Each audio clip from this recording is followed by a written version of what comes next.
பழைய 10 பைசா 20 பைசா சில்லறைகளுக்கு இப்பொழுது எவ்வாறு மதிப்பற்று போனதோ. வணக்கம். ஸோ எப்பவுமே நான் ஒரு விஷயம் அடிக்கடி சொல்லுவேன், அதாவது என்னோட ஸ்டூடெண்ட்ஸுக்கு எப்பவுமே நம்ம பணமும் நம்மளோட அறிவையும் நம்மளுக்குள்ளேயே வச்சுக்கிட்டோம் அப்படின்னா அது பன்மடங்கா பெருகாது. ஸோ அதே மாதிரி தான் இப்போ என்னோட சில நாலேஜபிள ஷேர் பண்ற மாதிரி ஒரு 6 மந்த்தா ஒரு ப்ரிப்பேர் பண்ணிட்டு இருக்கோம்.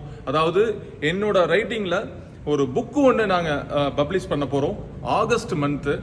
ஸோ அது பப்ளிஷ் பண்ணிட்டு அந்த புக்கை வந்து எல்லாருக்கும் பப்ளிக்ல வெளியிடலாம் அப்படின்னு வெயிட் பண்ணிட்டு இருக்கோம்.